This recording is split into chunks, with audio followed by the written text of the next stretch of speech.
So Ooh. as you can see by the little animation, this is a quick link web part, and if your animation is turned on, it just slides up onto the page prettily. Ooh.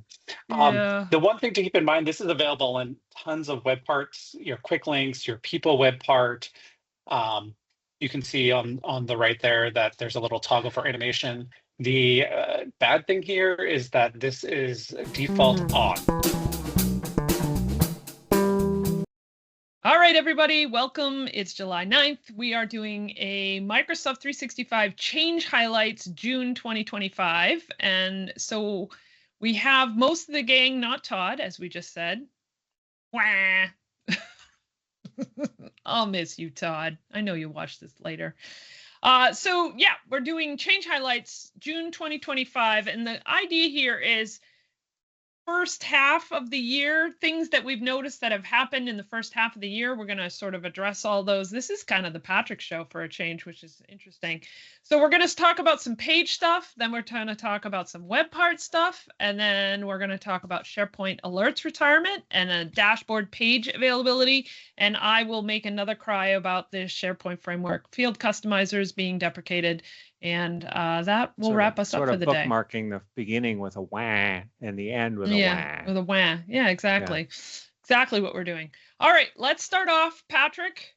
Uh-oh, Patrick's frozen. Is Patrick frozen for anybody other than me? Well, he's not moving, if that's what you mean. Yeah, he looks frozen. Yeah, he went away. Frozen. He went away. All right, Mark, you do Patrick's first slide. Patrick just said he went offline. Okay. So there are anybody, Carrie or Mark? There are things that have changed about pages, right? Carrie, you and I can talk about this. So the first thing is communication sites. It seems that the templates now create different default pages, just like is the case with team sites. So there's Patrick. Pick it up where I left off, which is nowhere.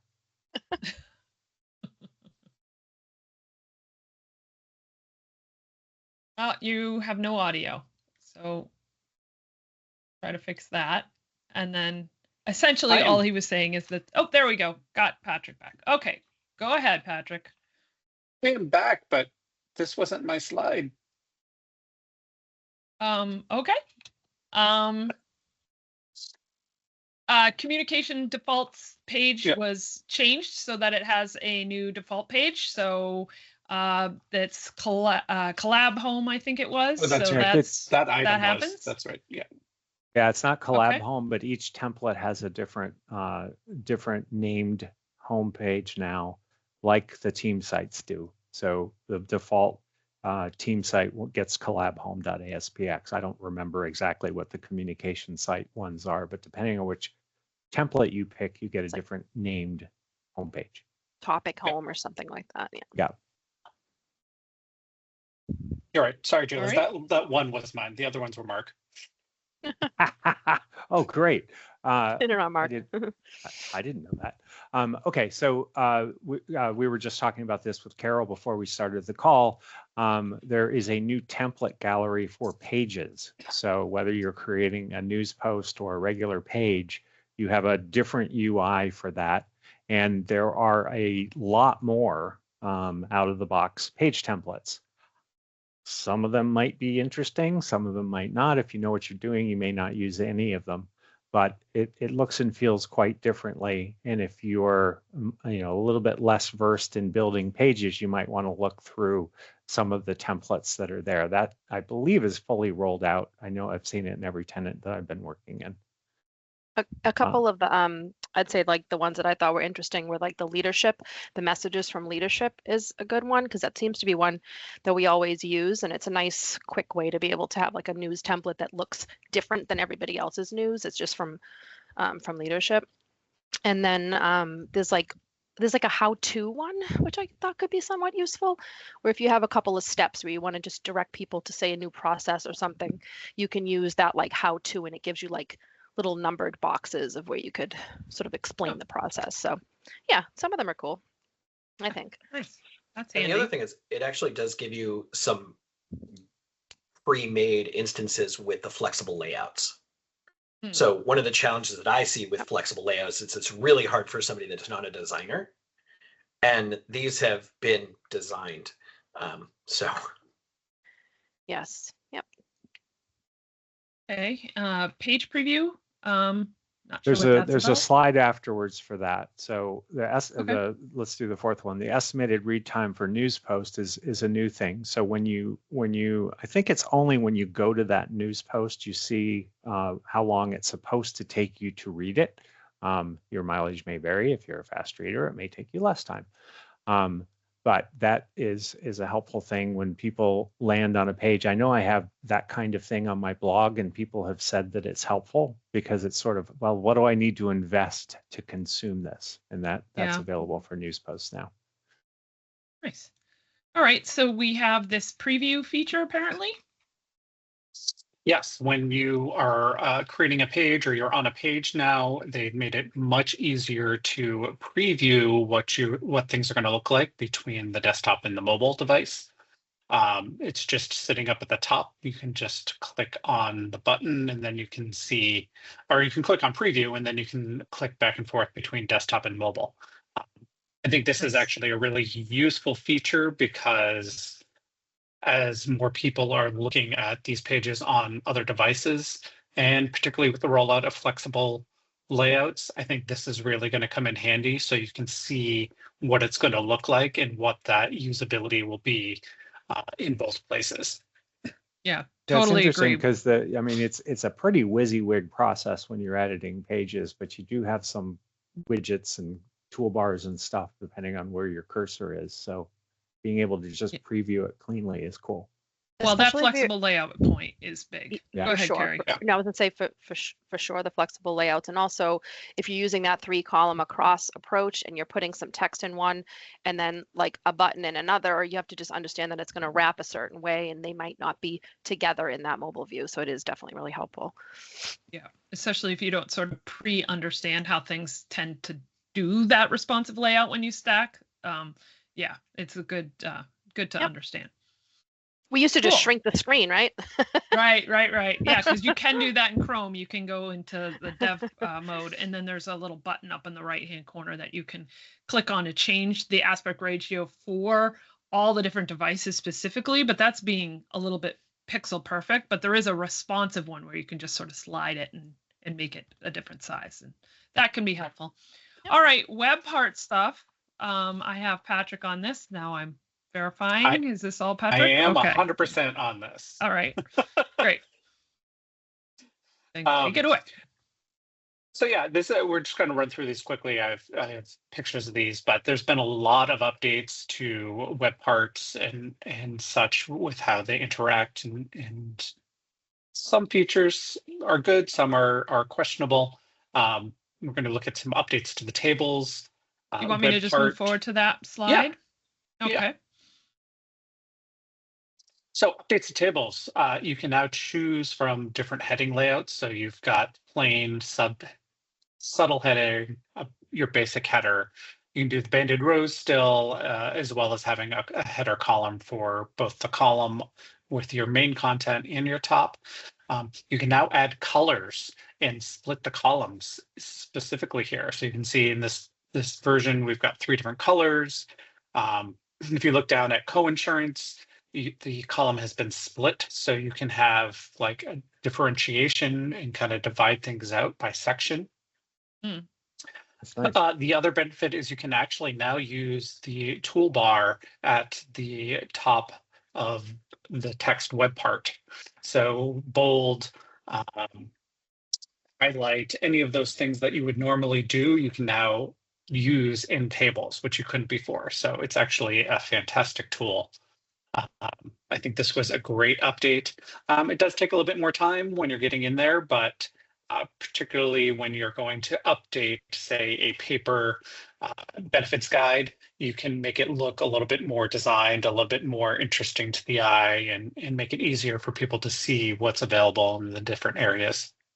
What's the branding story with this? Is it just let you pick any colors you want, or can you only pick branding colors? No, you can actually add colors now. So if you have branded colors like I did for this client, I was able to put them in and use those specific colors. So Of course, if you want to keep it, I was just going to say, so then there's the up and this down, right? Like, because you know what you're doing and probably know what good colors look like. You can put good colors in, and somebody else might make this fluorescent orange, pink, and yellow, and that will be really unfortunate. If you could put a picture of your dog in there, though, that would be cool.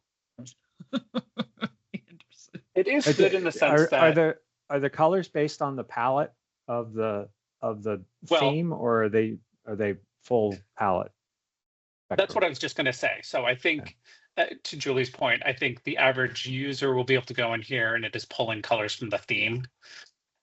There is a way, if you spend a little bit more time, to add colors, which is what I did here. So you can add colors from the rest of the palette if your organization has multiple colors, but the average person comes in here, it's just theme based is the ones that are available. And that's actually specifically add them. Yeah, that's sort of good. like it highlights just the ones that you really probably should use, but does give you the option for others. Yeah. Nice. All right. Should I move on to animations? Yes. All righty. Yes. This one, I can't say I understand. So as you can see by the little animation, this is a quick link web part, and if your animation is turned on, it just slides up onto the page prettily. Yeah. The one thing to keep in mind, this is available in tons of web parts, your quick links, your people web part. You can see on the right there that there's a little toggle for animation. The bad thing here is that this is default on. So if you just go in and throw in a web part for quick links, it is on. You will automatically get these lovely animations. Someone's getting a KPI on that. Yeah. Oof. Although I've seen it's set to on, and I haven't actually seen it animate on anything on mine so far. So I don't know if that's good or bad. To be fair, it's so quick, Carrie. I don't think the average person will notice it. Yeah. Because it really does slide up quickly. It's not like adjusting the fade. No, it's only once on the page. So when you load the page, it just comes in and then it's there. Yeah. It seems kind of useless to me. I don't really understand why you might want to use it, unless it was maybe if you're doing the grid view and you had a picture and you wanted to make more of a splash and call attention. But frankly, I just mentioned that, maybe turn it off. Yeah. Tara asked if there was any way to disable a tenant level. I'm sure there's not, Tara. I can't say that definitively, but I can guarantee there isn't. But is the sparkly text coming next quarter? It's awesome. Yes. Yes, we want rainbow. Yes. Oh, yes. That is only available in the month of June, Julie. After June, it goes back and it's just grayscale. I just edited a page that I don't think anyone's edited in a long time, and that animation was off. So maybe it was a bug and they fixed it. That could be. That absolutely could be, because they do. I was just creating pages yesterday, and it's still on automatically. All right. Well, maybe it's rolling out the fix to not. On this page over here, on this other screen, it doesn't do that. Sure, Mark. Sure. Thanks, Casper. I turned it on though because it's so pretty. Oh, sure. Okay, great. next slide. All right, heading size. Heading size. So this is kind of mixed. So the beautiful thing here is most web parts you can now choose a heading size, which is fantastic. They've actually set it up in a new title section, so you can either show the title or not. So if you throw in a quick links and you don't want a title, you can turn it off. But two, you can see that you also have your heading styles here. It makes a great opportunity for visual hierarchy, being able to actually make it easier for people to see what is important on the page, which I think is fantastic. Cons, again, its default is H2, which is what we don't want when we're talking about usability and visual design on a page. You want, there to be one H2 and everything to kind of follow throughout. And people can choose their own heading style if they want. So if they wanted everything to be H2s, they can leave it that way. If they want the ability to change it up, they can do that. And it can really kind of just mess with things. I think the bigger issue here is because H2 is the default, most people are just going to put it in, and you're going to have a page with 100 H2, so it's going to affect your accessibility. It's going to be hard to tell what the most important items are on the page, and kind of really kind of affect how people are going to use web pages to figure out what the most important content is. Shouldn't feels that like a title be an H1? Am I No, no, missing no. something? The page so let title me- is your H1. So I think it Yeah. tries to give you the next level down, but they can't all be that, probably next level. Right. Correct. That's where I was just going. I think this is kind of confusing. Oh, the because- title of the web in- parts. I'm sorry. Yep, got it. Yeah, right. Although, I mean, that could make some sense, but it doesn't always make some sense. So I actually kind of see where they went, like Yeah. why they said H2 for default, but I think that could lead people astray and not understand like Yeah. how they Well, want. we always said start with the H2 just because your page title was the H1 and that's the next level down. But yeah, if you just add it, you don't know, and then you don't even realize, and then they're all the same. So yeah, just to be aware of it, I think. I do think that verbiage is confusing. I think calling the section title doesn't make sense because we're talking about the headings. Yeah. So I agree with no, you. That's a good point. All right, next slide. Sections tabs. So they made this change a few months ago, but where sections, when you were adding a section, you kind of scroll down and saw the layout and then chose the design and images and stuff. They've now broken it out between layout and design. So you've got a layout design to choose 1, 2, 3 column or flexible. And then you can have a design tab where you can choose your colors. You can add your custom images and all that stuff. So it threw me at first because I wasn't expecting it and it was kind of new. I've gotten used to it. I don't really have a plus or minus about it. It's not bad, so I don't mind it. Keeps you from scrolling, maybe. Exactly, which is good. The other thing, quick links. There is a new button for adding links, which is actually very useful. I think this was a great change. So instead of having to like click into the toolbox and add things, you can now actually just click this pretty little add links button and add your links that way. I think you're going to see more and more of this. This is a feature that they added recently, is to have this toolbar above the web part. And that, from a customizable, from a SharePoint framework perspective, if you're building your own web parts, you can create your own tools for those things. And so I think you're seeing first party starting to utilize that, right? As they revise their first party web parts and they upgrade to the newer versions of the SharePoint framework, internally, they're going to start to add those features in. So I think you'll see more and more of that. All right. One thing I sorry, didn't screenshot, but I did remember is the copy feature. So if you want to copy the same web link, it's not front and center where it is showing here in sub web parts. It's actually at the bottom or at the end of the scroll. So depending on if you have the toolbox open or not and the size of your screen, the copy feature, you have to scroll all the way down to the bottom, which is annoying AF, but Yeah, Yep. especially if you're that's in just those one 1/3, those smaller zones, you really lose a lot of that common features that you know, constantly are duplicating or deleting a text box. You've really got to like go look for it, unfortunately. But so that was not so good, but the add buttons is. So Cool. That's that. All righty. Next one. Now we're over to Mark. All right. So if you've been using SharePoint for a very long time, you'll know all about alerts. If you've been using it for less time, you probably don't even know they're there. But they're being retired. And the screenshot on the left is what the dialog looks like when you go to work with your alerts or to set up an alert. And you'll see there's a banner across the top saying starting in July, they're going to start backing off on alerts. So this isn't an emergency thing, but for some organizations who've been, again, on SharePoint for a very long time, there may be a lot of alerts out there.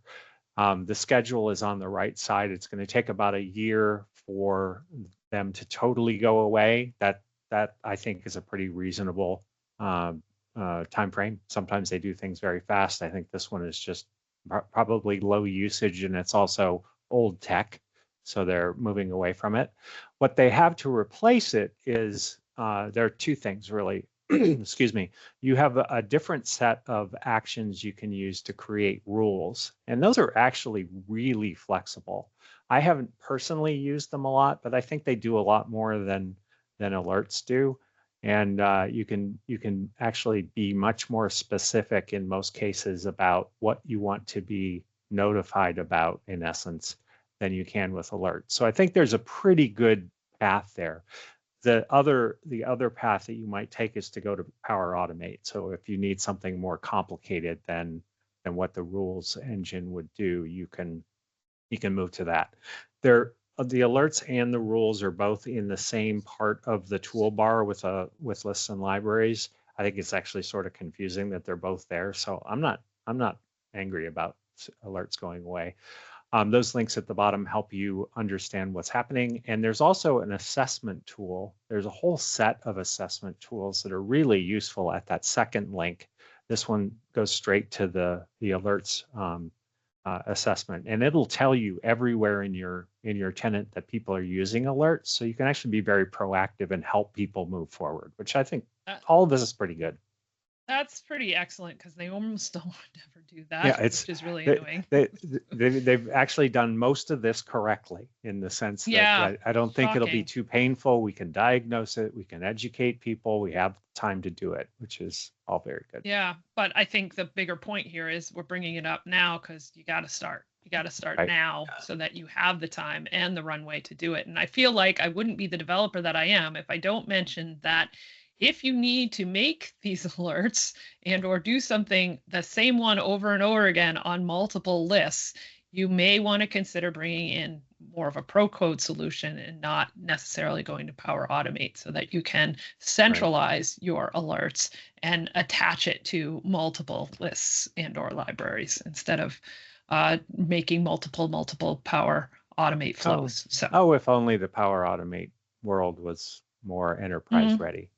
It may eventually get there, but it is not today, so we need to know this. All right, shall we move on? Mr. Cash Peterson. All right. Oh, damn it. I just realized I can't say that.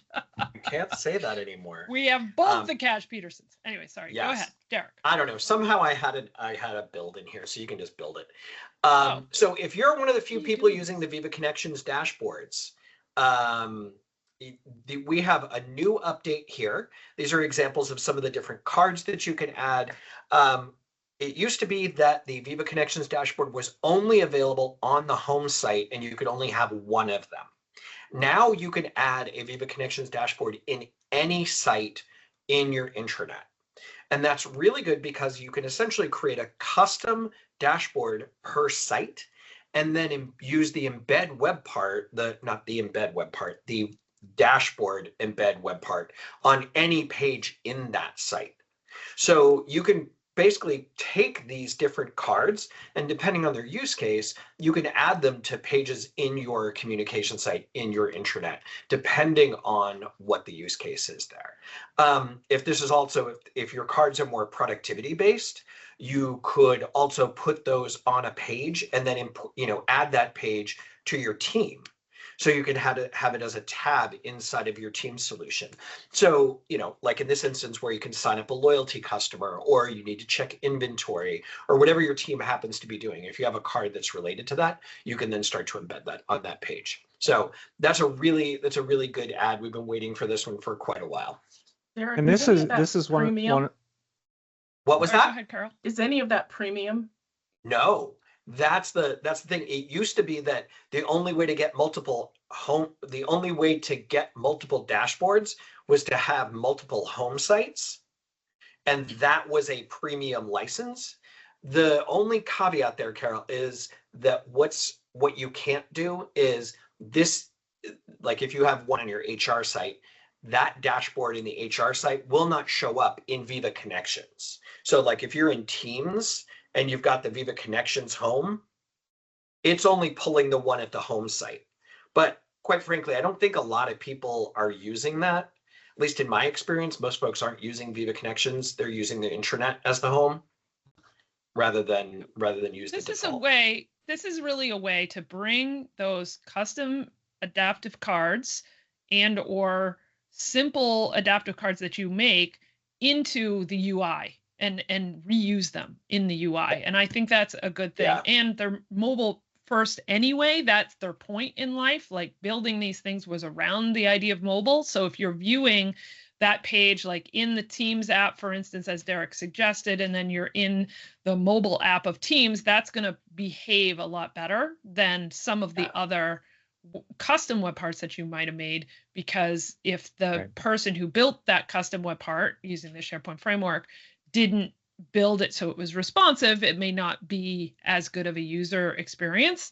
That doesn't mean Absolutely. you can't build a SharePoint framework web part that's super responsive and great on the web or mobile, excuse me. It's just sort of implying that these are built that way without having to have a lot of extra skill.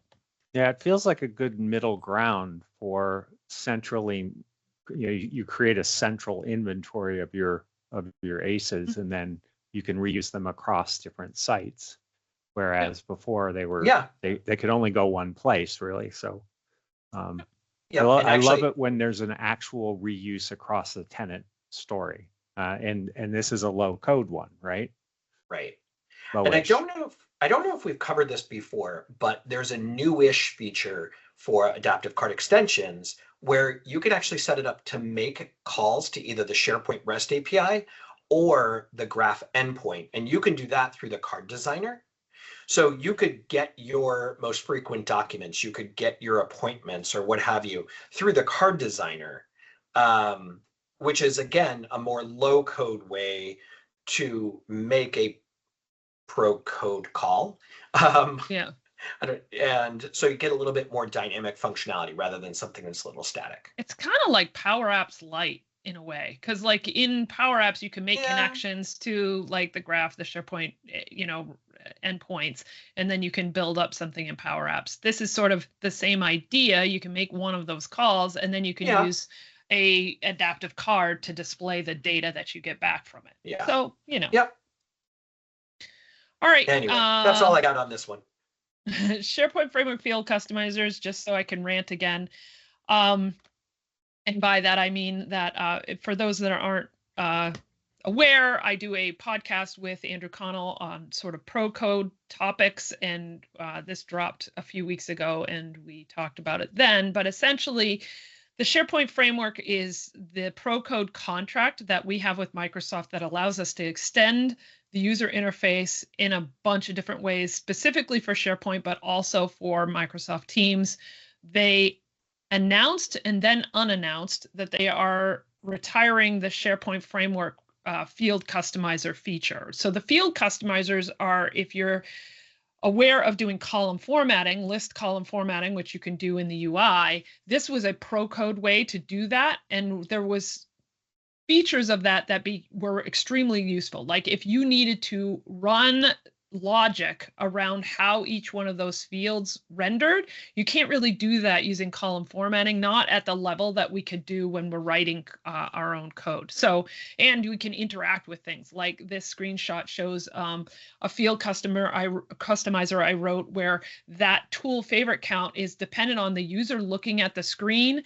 And then whoever the user is, they have a special JSON file stored in their OneDrive in an app folder that goes and says, oh, which ones of these items did this particular user favorite? And then it changes the star to red if they've favorited it. And then they can click on the star to add it to that JSON file. That is absolutely not something you could do with a field for column formatting. So these are features that are really necessary, and there's not a way to do it if this gets deprecated. So they announced they were deprecating it in a year, then they walked that back and they said they're just evaluating it. So, take that how you will. I have internal thoughts that I don't want to say externally because they're profane. So we will just move on. But how All do you right. feel about it, Julie? Yeah, no, we're not poking that bear right now. We're not. Anyway, we've got a whole list of resources, the SharePoint alerts retirement, the and the assessment that Mark mentioned earlier, and then my field customizers link for that. Plus, if you want to hear me rant about it more, sure, go ahead, listen to me say a whole bunch of very upset things, and that's the episode 8 of the Code Deploy Go Live podcast. All right. That wraps us up for today. We are going to be live at TechCon 365 Atlanta. That will be me. That's August 11th through the 15th in Atlanta. And Collab Days New England is open. So registration is open for users. You heard it here first. We haven't actually announced that out. The agenda is being put together. All the speakers have been informed. They're accepting their sessions, and we're putting that agenda together. But if you went to Collab Days New England's page, you would see that you can register now and join us on October 17th in Burlington, Massachusetts. For our next episode, July 23rd, we're going to talk about the SharePoint 2013 workflow and related technology retirement that's happening basically, let's say next spring, because there's multiple dates in that. So join us for that on July 23rd. And until then, thank you again, everyone, for joining us. We appreciate you being here live and interacting with us. That's what makes this most fun. And I'll post in the chat the recording later if you need to see that and you weren't able to make it today. But thank you, everyone. Have a great day. Thank you so much for joining us this week on Ask Some Praxis. We love getting your questions or session ideas. You can submit by using the link in About. If you find this helpful, hit that like or subscribe button and share this content with your colleagues.